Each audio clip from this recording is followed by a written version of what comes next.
வணக்கம். திரையரங்கம் mister house keeping தமிழில் திரைக்கு வந்து ஓடிக்கிட்டு இருக்கக்கூடிய ஒரு திரைப்படம்.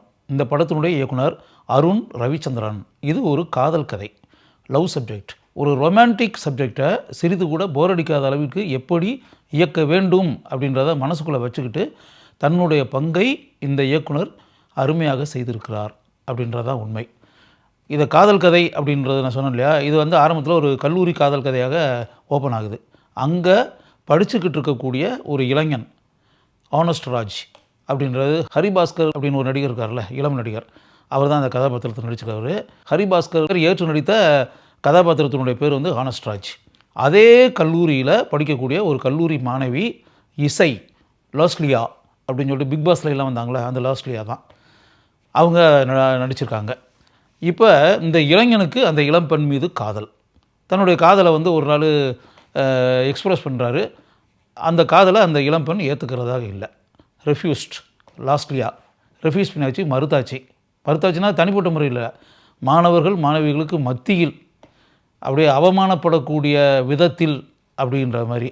அப்போ ரெண்டு பேரும் ஒரு மனக்கசப்பு அப்படின்றது ஒன்று உண்டாகத்தானே செய்யும். அப்படிப்பட்ட அந்த இளைஞனுக்கு மனக்கசப்பு, அவளை வந்து உயிருக்கு உயிராக நேசிக்கிறேன்னு சொல்லி கூட அவள் ஏற்றுக்கலையே அப்படின்னு சொல்லிட்டு, அதுக்கு பிறகு என்னைக்காவது ஒரு நாள் மறுபடியும் என் காதலை நீ ஏற்றுக்குருவ அப்படிப்பட்ட ஒரு சூழல் வரும் அப்படின்ற மாதிரி அவன் மனசுக்குள்ளே நினச்சது மட்டும் இல்லை, வாய் திறந்து சவால் அப்படின்றது ஒன்று.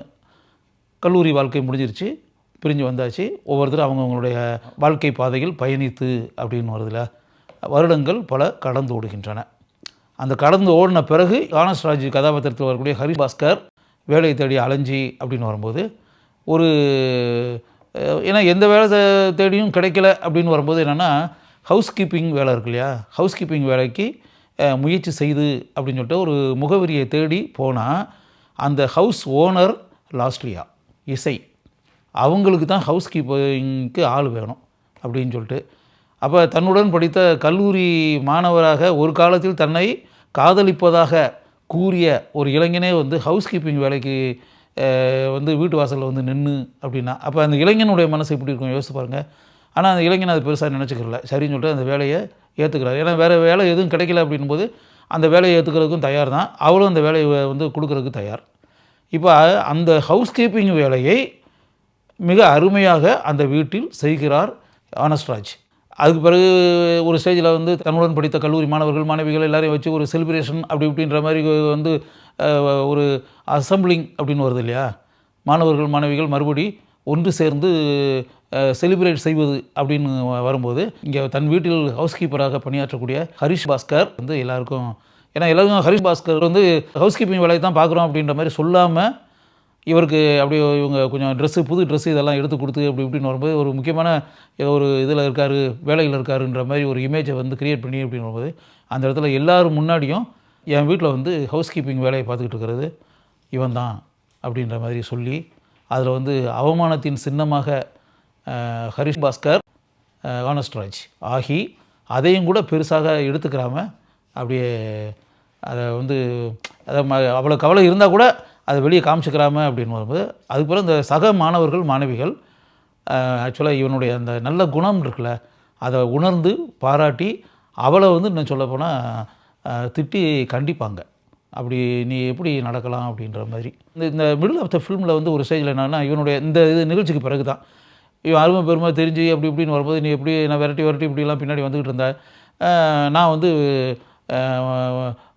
உன்னுடைய அருமையான குணம் என்னன்றதெல்லாம் இப்போ என்னால் உணர முடியுது அப்படி இப்படின்னு சொல்லிட்டு, லவ் யூ அப்படின்ற மாதிரி, லவ் யூனோடனே அவள் ஏதோ தன்னை காதலிக்கிறா அப்படி இப்படின்ற மாதிரி மனசுக்குள்ளே நினச்சிட்டு, இவன் ஒரு கற்பனை கோட்டையில் நம்ம இதுவரை நினச்சோம், ஆனால் இப்போ இந்த அவளையே நம்ம லவ் யூன்னு சொல்கிறா அப்படின்ற மாதிரி நினச்சிட்டு, அவள் காதலிக்கிறான்ற மாதிரி மனசுக்குள்ளே நினச்சிக்கிட்டு, கற்பனை கோட்டைகளை மனதில் கட்டி கொண்டு அதில் வந்து அவள் கூட இணைஞ்சி பாட்டு பாடுற மாதிரிலாம் மனசுக்குள்ளே நினச்சி இப்படிலாம் போய்கிட்டே இருக்கும். ஒரு முக்கால்வாசி ஃபில்மில் தான் வந்து அவள் சொல்வா லவ் யூன்னு சொன்னால், லவ் யூன்றது யார்கிட்ட வேணாலும் சொல்லலாம், ஐ லவ் யூன்னு சொன்னான் அவங்ககிட்ட, ஐ லவ் யூன்னு சொன்னால் தான் நான் அவனை காதலிக்கிறேன்னு அர்த்தம்.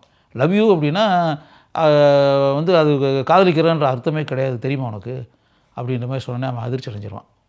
கிட்டத்தட்ட என்னை அது மறுபடியும் நமக்கு இப்படிப்பட்ட ஒரு ஏமாற்றமா அப்படின்ற மாதிரி. அதுக்கடையில் அவள் வந்து வேறு ஒரு இளைஞன் கூட வந்து ஒரு காதல், அந்த இளைஞனை இவளை விரும்பி அப்படி இப்படின்ற மாதிரி அவங்க 2 பேரும் வாழ்க்கையில் ஒன்று சேர்ந்து அப்படின்ற மாதிரி ஒரு சிச்சுவேஷன் வந்து இவன் வந்து வாழ்க்கையில் வந்து அப்போ இந்த இசை நமக்கு கிடையாது அப்படின்றது தெரிஞ்சு அப்படி இதிலேருந்து ஒதுங்கிக்கிறது நல்லது. இனிமேல் மனசுக்குள்ள அவளை நினைக்கக்கூடாது அப்படின்னு சொல்லிட்டு ஆனஸ்ட் ராஜ் இப்படி ஒதுங்கி அப்படின்னு வரும்போது அந்த கிளைமேக்ஸ் லீடுன்னு இருக்கு இல்லையா லாஸ்ட்டில் அந்த அதில் வந்து கிட்டத்தட்ட ஒரு கசப்பான அனுபவம் தான் இணைய வேண்டும் என்று நினைத்த அந்த இளைஞன் அவங்க கூட உண்டாகி அவன் வேண்டான்னு சொல்லி ஒதுக்கி இப்போ வந்து ஆனஸ்ட் ராஜினுடைய அந்த நல்ல குணம், அவனுடைய உயர்ந்த குணம், அவனுடைய சகிப்புத்தன்மை, அவனுடைய விசால மனம், பரந்த மனம் இதெல்லாம் புரிஞ்சுக்கிட்டு படத்தினுடைய உச்சக்கட்ட காட்சியில் ஆக்சுவலாக அவனுடைய காதலுக்கு எப்படி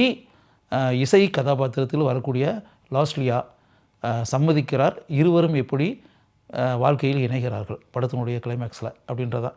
அதான் நான் சொன்னேன், இட் இஸ் அ பக்கா ரொமான்டிக் சப்ஜெக்ட். இந்த ரொமான்டிக் சப்ஜெக்டில் ஆனஸ்ட் ராஜ் கதாபாத்திரத்தில் வரக்கூடிய ஹரிஷ் பாஸ்கர் அவர்கிட்ட நல்ல திறமை இருக்குது. எக்ஸ்ட்ரானரி டேலண்டட் யூத் அப்படின்னு வச்சுங்களேன். இயல்பாக நடிக்கிறாரு, கேமரா முன்னாடி நடிக்கிறன்ற ஃபீலிங்கே கிடையாது. ரொம்ப கேஷுவல் பர்ஃபார்மன்ஸு. ஆக்சுவலாக அவருக்கு வந்து நல்ல கதாபாத்திரங்களை கொடுத்தா எந்த விதமான செயற்கைத்தனமும் இல்லாமல், நாடகத்தனமும் இல்லாமல் மிக இயல்பாக நடிக்கக்கூடிய அளவிற்கு திறமை வாய்ந்த சிறந்த நடிகர் அப்படின்னு சொல்லலாம். அவருக்கு வந்து திறமைகள் இருக்குது. நம்ம இயக்குநர்கள் வந்து சரியான கதாபாத்திரங்களை கொடுத்தால் அவரால் அந்த கதாபாத்திரத்திற்கு அருமையாக உயிர் தர முடியும் அப்படின்றதான் உண்மை. இந்த கதாபாத்திரத்தில் லாஸ்லியா ஏற்று நடிக்கக்கூடிய இந்த இசை கதாபாத்திரத்திற்கு லாஸ்லியா கச்சிதமாக பொருந்தி இருக்கிறார். லாஸ்லியா விரும்பக்கூடிய அந்த இளைஞன் ஹரிஷ் அப்படின்ற கதாபாத்திரத்தில் வரக்கூடிய அவர் வந்து ரயான் வந்து ஆக்சுவலாக அந்த கதாபாத்திரத்துக்கு பொருத்தமாக இருக்கிறார். ஆனஸ்ட் ராஜ் கதாபாத்திரத்தில் வரக்கூடிய ஹரிபாஸ்கரைய பெற்றோர்களாக, தாய் தந்தையாக, இளவரசு வந்து அப்பாவாக நடிச்சிருக்காரு. இளவரசு வந்து ஒரு நடுத்தர வயது தந்தை அப்படின்னா எந்த அளவுக்கு இயல்பாக நடிப்பார்னு தெரியும் இல்லையா. அதனால் இளவரசு எக்ஸ்ட்ரானரியாக அந்த கதாபாத்திரத்திற்கு தன்னுடைய நடிப்பின் மூலம் பெருமை சேர்த்திருக்கிறார். தாய் கதாபாத்திரத்தில் நடிச்சிருக்கிறது உமா ராமச்சந்திரன். அவங்க வந்து ஆக்சுவலாக அந்த கதாபாத்திரத்திற்கு கச்சிதமாக பொருந்தி அந்த பாத்திரத்திற்கு சிறப்பு சேர்த்திருக்கிறார். இது போக வந்து இந்த ஆனஸ்ட் ராஜ் கதாபாத்திரத்திற்கு நண்பனாக படம் முழுக்க ரன்னிங் ரோல் பிகினிங்லேருந்து கிளைமேக்ஸ் வரக்கூடியதில் வந்து ஷாரா வந்து பொதுவாகவே வந்து அவர் நடித்தாலே ரொம்ப கேஷுவலாக இருக்கும் அப்படின்னு தெரியும். எந்த விதமான ஆர்டிஃபிஷியல் எலிமெண்ட்ஸ் அப்படின்னு எதுவுமே இருக்காது. ரொம்ப இயல்பாக நடிக்கக்கூடிய நடிகர். இந்த படத்துலையும் ஆக்சுவலாக இந்த காதலிக்கிற மேட்ரு அப்படி இப்படின்ற பல விஷயங்களை எல்லாம் வந்து நண்பர்கள் அப்படின்போது சிலதெல்லாம் ஐடியாஸ் எல்லாம் கொடுத்து அப்படி இப்படின்னு இருக்குல்ல, இந்த மாதிரி பல ஐடியாக்கள்லாம் கொடுத்து அவருடைய ஐடியாக்கள் மூலம் எந்த அளவிற்கு நெகட்டிவாக ஆனஸ்ட் ராஜ் பாதிக்கப்படுகிறார் அப்படின்றது இல்லையா. அதெல்லாம் வந்து கிட்டத்தட்ட ஒரு நகைச்சுவை காட்சிகள் அப்படின்ற மாதிரி வச்சுங்களேன். சென்ஸ் ஆஃப் ஹியூமரோடு உருவாக்கப்பட்ட காட்சிகள். அதில் வந்து ஷாரா மிக அருமையாக தன்னுடைய திறமைகளை வெளிப்படுத்தி இருக்கிறார். ஓஷோ வெங்கட் அவர் தான் இந்த படத்தினுடைய இசையமைப்பாளர். ஒரு ரொமான்டிக் சப்ஜெக்ட்டுக்கு எந்த அளவுக்கு கவித்துவத்தன்மையுடன் பாடல்களை அமைக்க வேண்டுமோ, பின்னணி இசையை அமைக்க வேண்டுமோ அதை மிக அருமையாக இந்த இசையமைப்பாளர் செய்திருக்கிறார். இந்த படத்தினுடைய ஒளிப்பதிவாளர் குலோத்துங்கன் இந்த காதல் கதைக்கு ஒளிப்பதிவின் மூலம் எந்த அளவிற்கு மெருகு சேர்க்க முடியுமோ அதை செவ்வனே செய்திருக்கிறார்.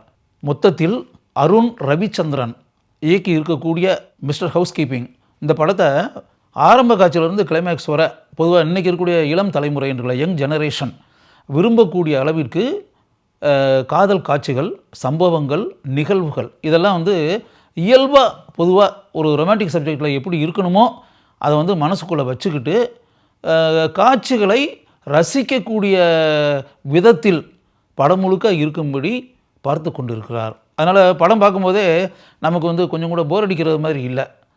இது கொஞ்சம் இந்த செகண்ட் ஹாஃபில் வந்து கொஞ்சம் ஃபுட்டேஜ் அதிகம் அப்படின்ற மாதிரி என் மனசுக்குள்ளே பட்டுச்சு. இன்னும் கொஞ்சம் சில காட்சிகளை குறைச்சிருக்கலாம்.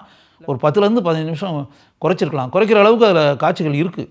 அது ஆக்சுவலாக இன்னும் கொஞ்சம் ட்ரிம் பண்ணியிருந்தால் இன்னும் கொஞ்சம் பெட்டர் ஃபில்மாக இருந்திருக்கும் அப்படின்னு சொல்லி. அதனால் இந்த மிஸ்டர் ஹவுஸ் கீப்பிங்கிற இந்த திரைப்படத்தை வந்து ஒரு முறை பார்க்கலாம், ரசிக்கலாம்.